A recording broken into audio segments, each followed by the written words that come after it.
खबरों में आगे बढ़ते हैं। उत्तर प्रदेश में सरकार जहां एक और आवारा जानवरों की समस्या को दूर करने के लिए गौशालाएं खोल रही है, वहीं दूसरी ओर जमीनी हकीकत कुछ और ही तस्वीर पेश कर रही है।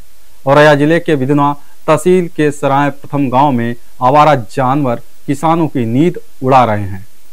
किसान दिन रात अपने खेतों की रखवाली में जुटे हैं, लेकिन इसके बावजूद आवारा मवेशी फसलें चौपट कर रहे हैं। सरकारी योजनाओं और जमीनी अमल के बीच की इस खाई ने किसानों को गंभीर संकट में डाल दिया है। आइए देखते हैं हमारे संवाददाता अमित कुमार की ये विशेष रिपोर्ट।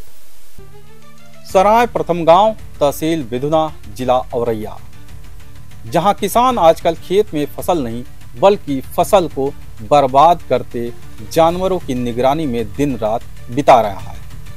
सरकार दावा कर रही है कि गौशालाएं खोलकर आवारा जानवरों की समस्या हल हो रही है, लेकिन जमीनी तस्वीर पूरी तरह उल्टी है।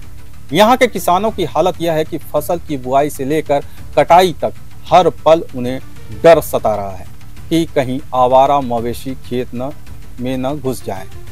किसान आशुतोष बताते हैं कि अगर एक बार भी खेत पर से नजर हटी तो झुंड के झुंड जानवर फसल को चट कर जाते हैं।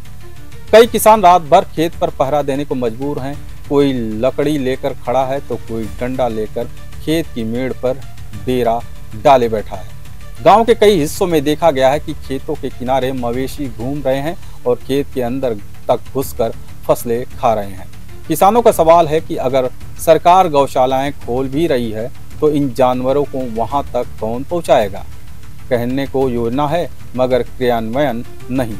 सराय प्रथम गांव की यह हालत बताती है कि जब तक व्यवस्था सख्त नहीं होगी तब तक किसान खेत में अन्न नहीं चिंता बोएगा और नुकसान काटेगा। जी बिल्कुल बराबर। लोगों को परेशान फसल कर जाते हैं, उनका कोई निदान समाधान नहीं होता। अब गौशाला गाँव वाली देखो साहब के सामने है, सराय प्रथम